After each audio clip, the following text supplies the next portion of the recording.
Bueno, justamente hablábamos de los problemas que tiene Colombia más allá de cómo se lo toma la gente, y hoy tiene un gran problema que es el presidente, digamos. Colombia hoy está sufriendo las consecuencias de Gustavo Petro, que piensa exclusivamente en un armado político propio frente al cual está llevándose puesto al país. Y él ha decidido, por un lado, hacerse aliado de muchos grupos o trabajar coincidentemente con los intereses de muchos grupos narcos. El narcotráfico ha crecido fenomenalmente en los últimos años. Colombia ha batido récords en los últimos años con información disponible en cuanto a cantidad de cultivos, de superficie cultivada de coca y en cantidad de producción de cocaína. Esto de la mano de una política que Petro dijo, yo voy por la paz total, voy por hacer acuerdos con todos, por acuerdos desde... Petro financiado por el narco, ¿no? Petro la campaña con financiamiento muy sospechoso, pero aparte con su propio hermano contando que él fue a hacer arreglos en las cárceles para que hicieran campaña por él en territorios que son controlados por grupos narcos.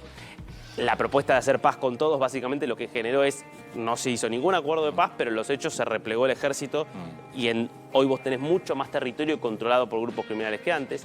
En ese contexto él empezó a subir la vara en la pelea con Trump. Recordemos la última donde le sacan la visa porque después de estar en la Asamblea General de la ONU llamó a los soldados estadounidenses a desobedecer a Trump. Claramente porque él siente que le garpa, que le funciona políticamente pelearse con Trump, y Trump allá dijo, se terminó. Primero, publica un mensaje en su red social donde dice Petro es un líder narco, directamente, dice Petro es un líder narco, está destruyendo el país, y vamos a frenar. Primero, todo apoyo económico para Colombia. Acá hay que tener en cuenta lo siguiente. Estados Unidos es clave en la lucha contra el narcotráfico en Colombia.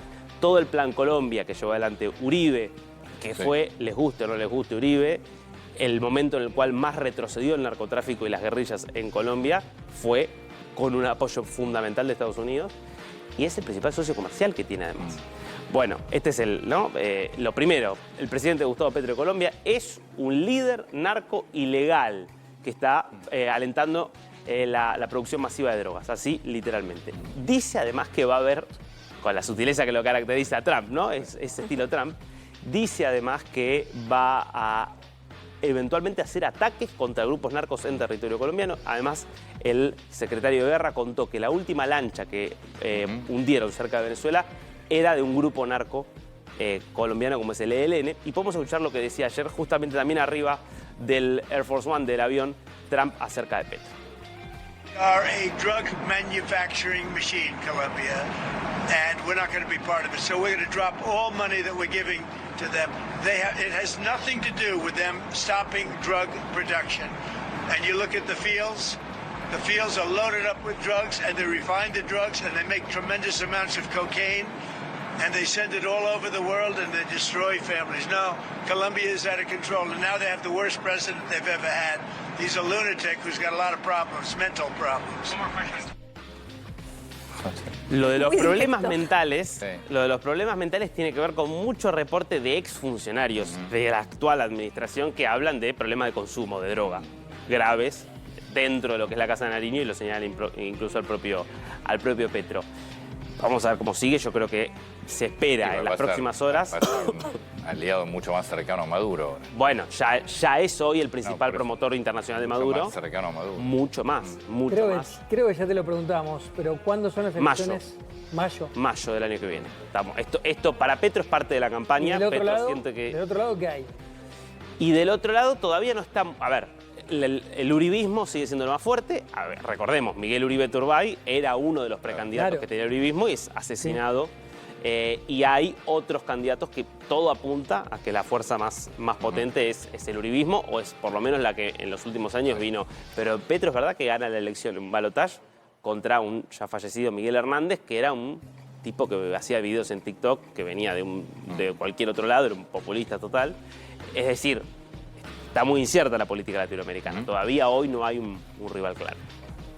La vuelta al mundo con noticias, empezando por Ecuador, que ya está llegando a 3 semanas de un paro, de una protesta muy fuerte liderada principalmente por comunidades indígenas que objetan la decisión del gobierno de quitar el subsidio al diésel, lo cual hizo que subiera drásticamente el precio del diésel, que obviamente afecta todo el sistema de transporte, tanto de cargas como de pasajeros. Había habido una señal de distensión hace algunos días, al final de la semana pasada, con un grupo de estos sectores indígenas que habían dicho, bueno, empezamos una tregua y levantamos el paro. Lo cierto es que la CONAIE, que es el grupo que reúne a los principales indígenas, dice, no, seguimos en pie de lucha, y esto está generando bloqueos de ruta, sobre todo en una provincia, que es la provincia de Imbabura, lo que está generando grandes costos económicos, así que atención con eso.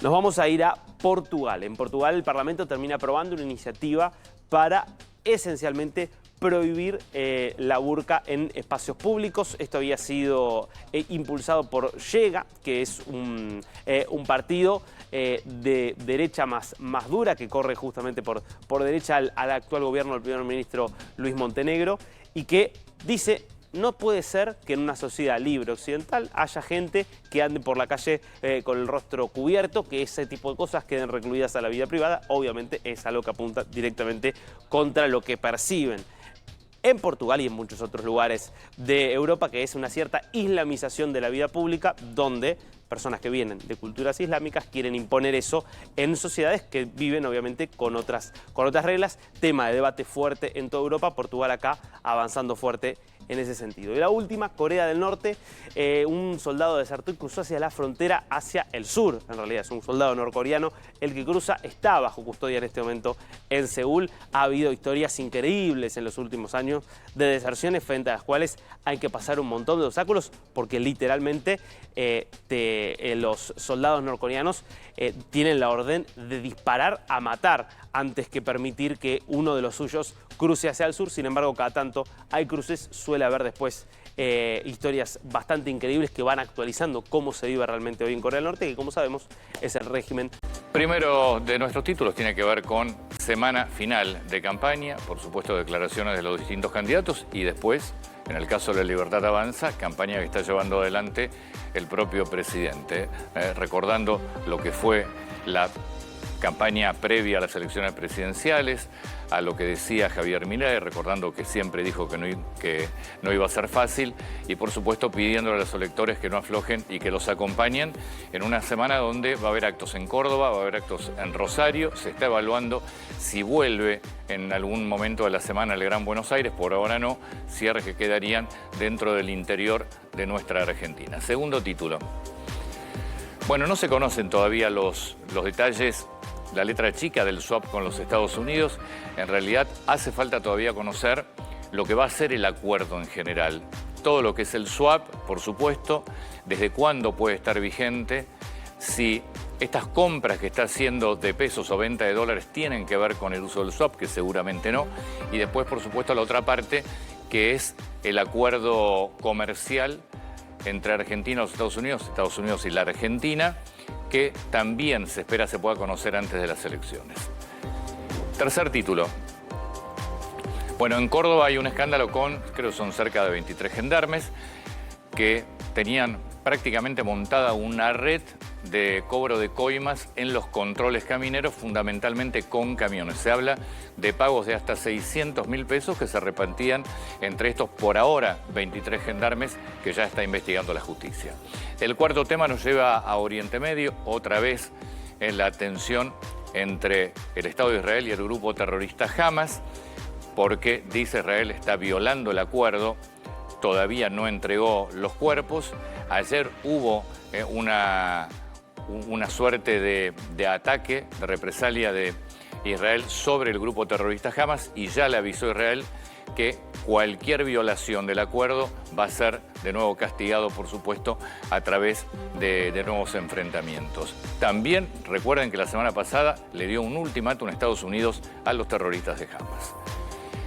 Y lamentablemente la noticia de... Bueno, hubo elecciones en Bolivia, elecciones históricas, Antonio, que marcan un antes y un después. Se sabía que terminaba el ciclo del MAS. Fueron 20 años el ciclo de Evo Morales, el MAS. Claro, pues las dos alternativas eran opositoras. Las dos sí. alternativas eran opositoras. La pregunta era, ¿vamos a una transición dura? Es decir, pasar al extremo opuesto. Eso representaba a Jorge Tuto Quiroga, un candidato de derecha clásica desde el día 1, hiperopositor, un país que viene siendo aliado, que rompió con Estados Unidos, echó a la DEA, se convirtió en un narcoestado, se convirtió en aliado de Irán, a un país que seguramente iba a ser un aliado estrechísimo de Estados Unidos, a abrir la economía.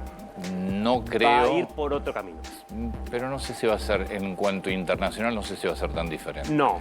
Yo lo que creo es que vamos a una transición blanda. En todo sentido, Rodrigo Paz va a ser una transición blanda. Rodrigo Paz, que más allá de si es derecha, que él se ubica en el centro, y yo se lo respeto, digamos. Él empieza su carrera política en el Movimiento de Izquierda Revolucionaria, digo, que es el partido de su papá, de Jaime Paz Zamora.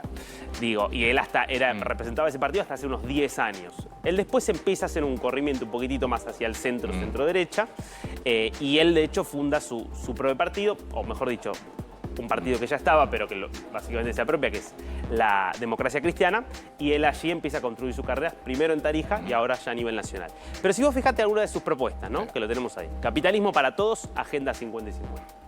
Capitalismo para todos es, obviamente, abrir más o menos la economía, incentivos para el sector privado, pero también mecanismos de subsidio social, mecanismos de cierto control de algunos precios importantes de servicios.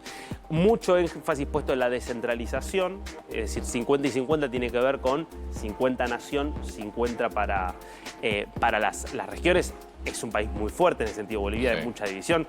Santa Cruz, que es la región más rica, históricamente hasta tuvo ambiciones separatistas en algún momento. Sí, porque es lo rico de Bolivia. Es la economía, sale de ahí y siempre resistió a Evo Morales y a Luis Arce ahora.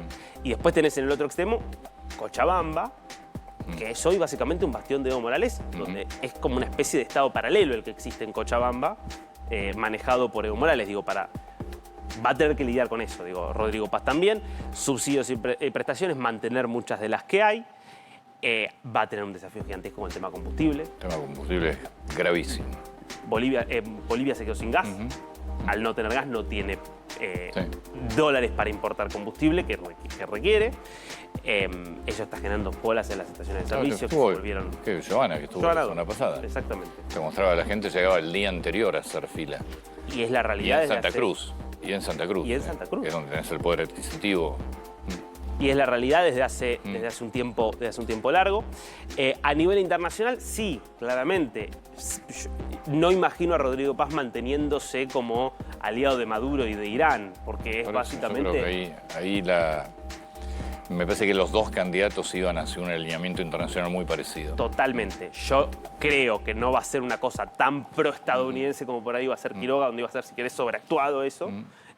Muy en línea aparte, me imagino, viendo lo que el rédito que esto le generó a Milei, teniendo hoy Trump en la presidencia. Yo creo que Paz va a ir a relaciones más institucionales, si querés, tratar de a poquito de despegarse de todo lo que es el chavismo y acercarse un poquito más, porque institucionalmente Bolivia está atado. Bolivia, por ejemplo, forma parte del ALBA, que es básicamente el club de presidentes de Maduro y sus amigos. Sí, a ver, hasta que deje de formar parte. Por eso, me cuesta imaginarme a Rodrigo Paz en una cumbre del ALBA diciendo cómo Maduro está siendo perseguido injustamente por la comunidad internacional. FMI, tema clave, porque es un país que está al borde, digamos, de no poder asumir sus compromisos. Quiroga decía, vamos a ir a un acuerdo con el FMI. Él dice que por ahora no, pero a ver, veremos. Él propuso cierto plan platita, pero no con emisión, sino básicamente vía crédito blando. Lo podemos escuchar si querés, lo que decía ayer cuando se conocía su triunfo. Aquellos que en Bolivia se dedicaron a cuidar ese voto, no solo a ejercer ese derecho, sino a cuidar ese voto para que hoy día Bolivia respire vientos de cambio, vientos de renovación y tenga una esperanza para poder seguir adelante.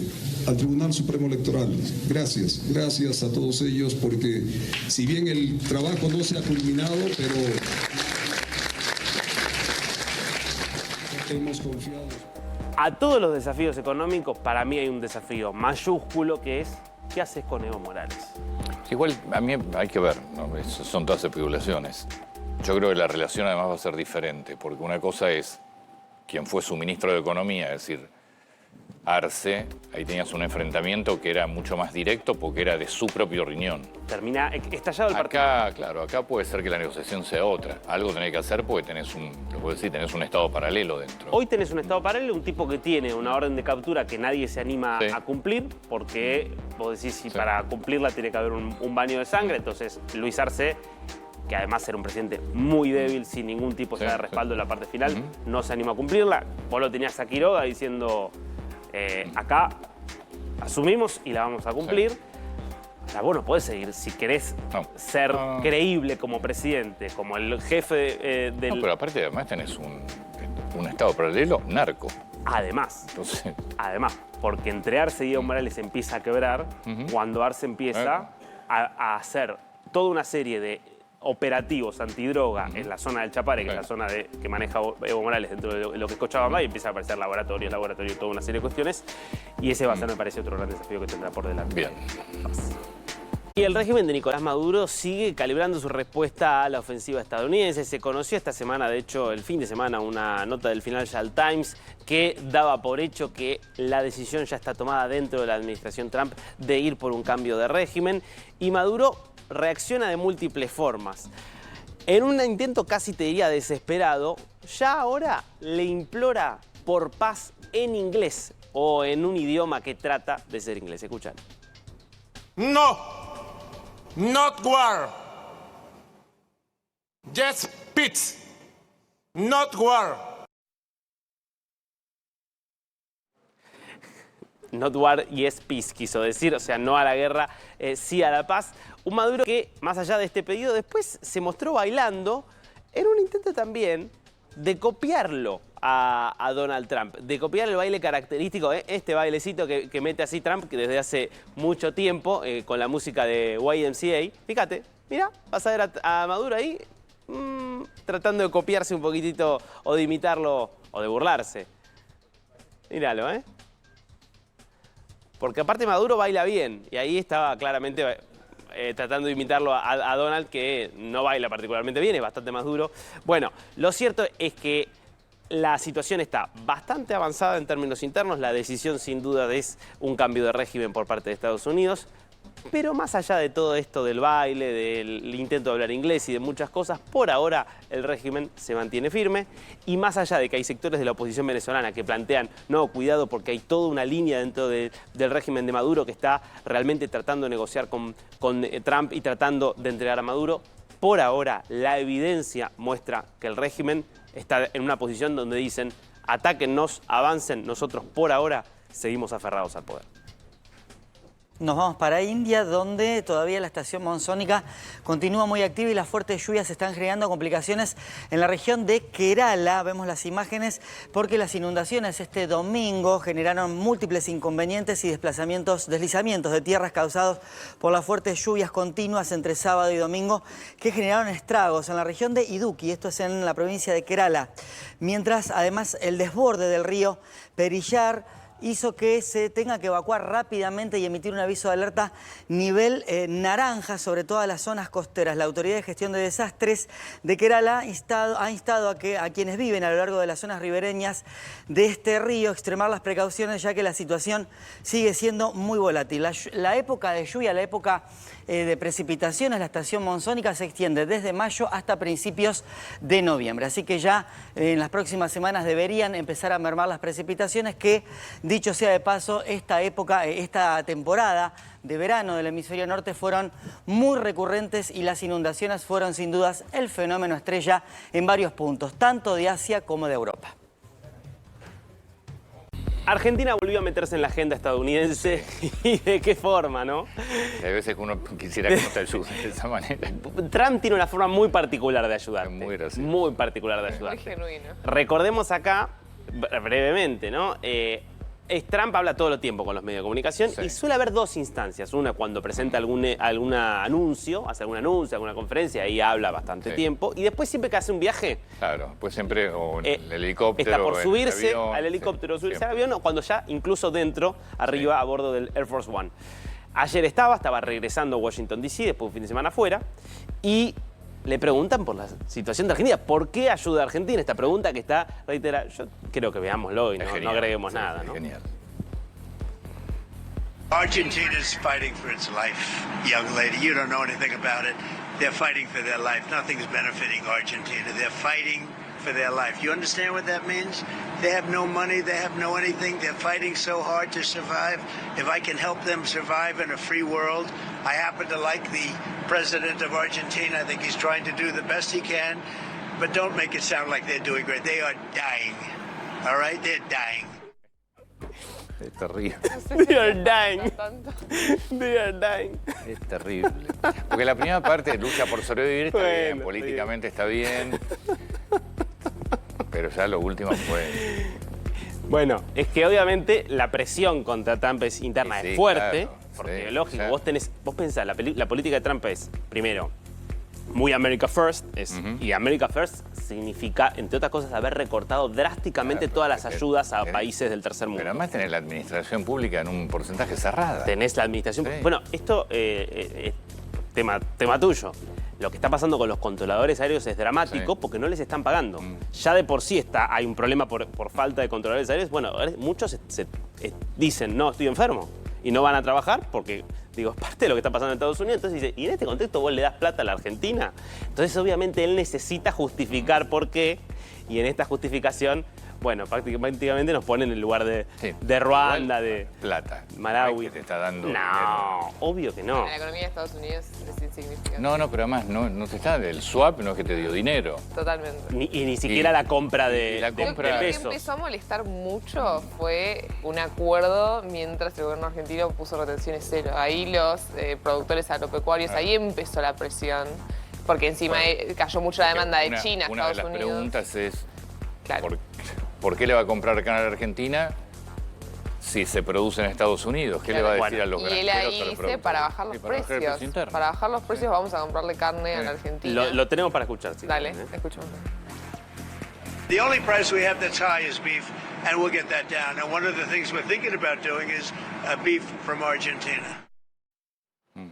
Esto es una buena noticia para el país. La Argentina está ampliando a poco sus cabezas de ganado después de todo lo que le sucedió. Nuestro principal destino de exportación además es China, después la Unión Europea, así que Estados Unidos podría ganar terreno en ese ranking. Además a China se exporta una vaca que no se consume en el país, en cambio Estados Unidos, como la Unión Europea, sí es exigente y consume una vaca similar a la que consumen los argentinos. 70% de lo que producimos va al mercado interno.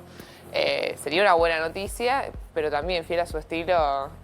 Mientras los productores agropecuarios están enojados, él le contesta con que va a exportar Y carne. el gobernador de California, el demócrata Gavin Newsom, básicamente le salió a responder precisamente por esa declaración y le terminó diciendo, bueno, sí, la solución entonces para beneficiar a los productores locales es abrir las importaciones. Igual ahí, Pero eso igual es una cuestión de mercado Igual también, además ¿no? con California tenés... Están con Guerra la Guardia política, Nacional. olvidate. Claro.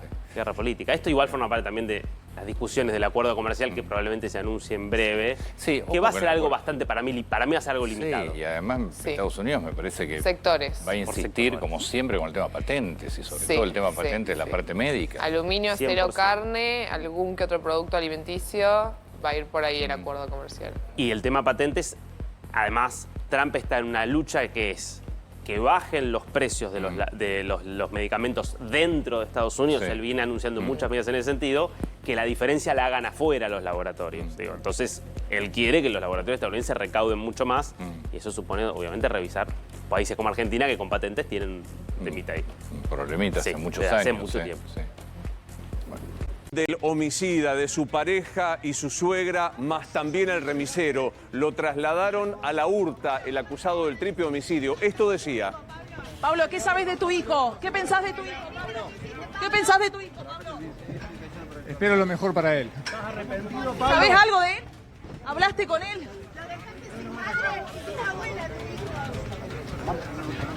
¿Sos consciente de eso? Ahí lo trasladan. No cambia demasiado su declaración. Lo hice por mi hijo, le deseo lo mejor. Hay que ayudar. No sé a qué se refería. Belén Bianchi está en Córdoba. Está el ministro Quintero de Seguridad haciendo declaraciones. Vamos a Belén allí. En 48 horas esta persona mató a 3 personas y claramente lo que nosotros tenemos que esperar y lo que nosotros celebramos en realidad, primero que no haya impunidad, haberlo podido detener desde las 8 de la noche hasta las 2, desde las 8 de la noche del sábado hasta las 2 de la tarde del día domingo. Trabajamos arduamente con el ministro Roncaglia en comunicación permanente y lo pudimos detener. Estaba a minutos, eso lo quiero aclarar, estaba a minutos de cruzar a Uruguay. Ya sabemos que tenía pedido un remis a las 3 de la tarde para ir a Puerto Yeruá. De ahí tenía una canoa que después quedó determinado que tenía una canoa para cruzar, y por minutos solamente pudimos rescatar al menor, que era lo que más nos interesaba en ese momento. Sabíamos que el menor estaba con su progenitor, que había hecho una sustracción parental y que estaba armado y era peligroso. ¿Le preocupa, ministro, lo anterior, lo que pasó antes, las pericias? No. Ministro, lo que pasó antes, las pericias, la libertad, lo que pasó cuando estuvo detenido en su momento, ¿le preocupa? A ver, yo creo que esto va a ser un caso que va a marcar una bisagra y seguramente va a interpelar a todos los poderes del Estado para ver cómo se actúa en este tipo de casos. A mí no me corresponde opinar de eso, simplemente hablar del accionar policial, que rescatar lo que hizo la gente de la Dirección General de Investigación Criminal, rescatar el trabajo del fiscal Reyes, que realmente fue muy rápido, por eso pudimos tener el teléfono intervenido en la madrugada.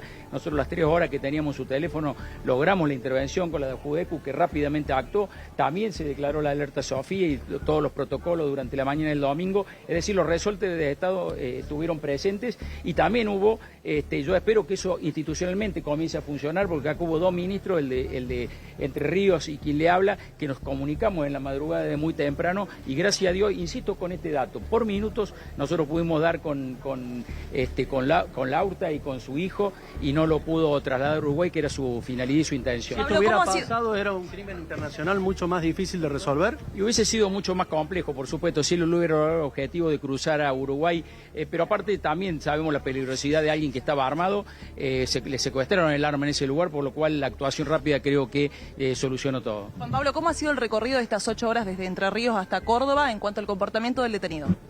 No, ha venido sin hablar, aparentemente de la misma actitud que ha tenido ante los fiscales, la tiene, porque aparte no tienen quienes lo trasladan, no tienen que entablar diálogo con él, así que ha venido en tranquilidad aparentemente. Muchísimas gracias, que tengan buen día. Ahí está.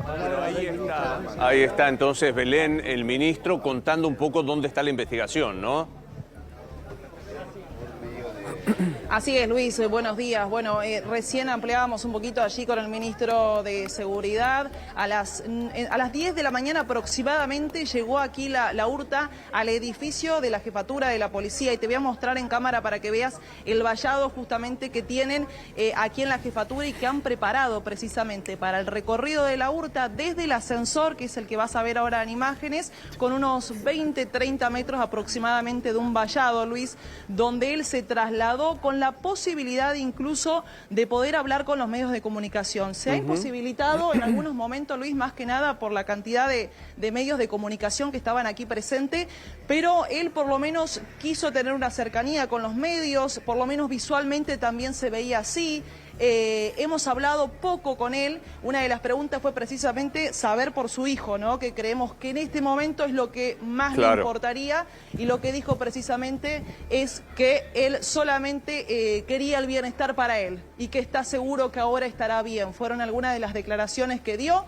Ahora ingresó a un área administrativa donde le van a tomar las huellas, las fotos, luego irá a una unidad de contención para aprendidos, y luego será trasladado a la cárcel de Cruz del Eje, que está aproximadamente a unos 150 kilómetros de acá, Luis. Bien, bueno, ahí te escuchaba, Belén, y lo quiero sumar a Gustavo Gravia, que está aquí con nosotros. ¿Siguen la misma, Gustavo, en la misma tónica? Buen día. ¿Siguen la misma tónica? Salvé a mi hijo, la red de trata, pero no aporta demasiado más, Gustavo, No aporta demasiado más, y le quería preguntar a Belén. Belén, en las últimas 72 horas tuvimos 2 versiones de Pablo Laurta. Tuvimos la versión de un hombre desencajado que le gritaba cosas a los periodistas, entre ellos obviamente a Ale Pueblas, allí en Entre Ríos, y una versión de un Laurta extrañamente tranquilo, como pudiendo explicar por qué había hecho lo que había hecho. Tu primera impresión cuando lo viste ingresar ahí a las oficinas de la dependencia de la policía, ¿cuál fue? No, muy tranquilo. En este caso, Gustavo sí se lo vio tranquilo. Te digo, lo máximo que se llegaba a ver era una cuestión, el amontonamiento que tenía encima, ¿no? Si bien está el vallado para los medios de comunicación, sí tenía, por supuesto, una máxima seguridad al lado, pero ha hecho contacto visual, intentaba respondernos preguntas, pero también se lo veía en cierta forma confundido entre tantas preguntas. Incluso nosotros no llegábamos a escuchar bien la respuesta. Yo la escuché luego en vivo a una de las preguntas, pero entre tanto ruido aquí dentro era imposible para él. Pero sí te puedo decir, ha salido muy tranquilo, ha hecho contacto visual y se lo veía al menos en ese contacto tener ganas de responder a los medios de comunicación. Se va a dar una segunda vuelta. Nos dicen que unos 30 minutos estará con los trámites administrativos y volverá a salir por el mismo vallado, donde vamos a intentar hablar nuevamente. Bueno, nos interrumpís, por supuesto, cuando vuelva a aparecer la Hurta para saber de qué se trata. Belén, gran laburo allí, vamos a volver cuando vos lo digas. Gracias. Hasta luego. Y Pablo Laurta, el presunto doble femicida de Córdoba que habría matado a Luna, su expareja, y a su madre Mariel, ya está siendo trasladado desde Entre Ríos hacia Córdoba. Recordemos, en Entre Ríos le dictaron una prisión preventiva de 120 días por el crimen del remisero que él había contratado para justamente trasladarse hacia Córdoba y ejecutar su plan. Y ahora está siendo trasladado hacia Córdoba para justamente ser indagado por el doble femicidio de Luna y de Mariel. Y en las últimas horas habló un abogado que rechazó defenderlo un tiempo atrás. Y es muy importante este testimonio del abogado porque dice que es perfectamente imputable, que Laurta se encontraba en tiempo y en espacio, y reveló un detalle, que es que Laurta lo llamó en mayo. Es decir, que desde mayo Laurta ya venía craneando, venía planeando algo. Dijo que necesitaba que lo defendiera que lo ayudara con una denuncia que había presentado en la justicia sobre la integridad sexual de su hijo de 6 años. Y era una denuncia que supuestamente había presentado en contra de Luna y de su ex suegra.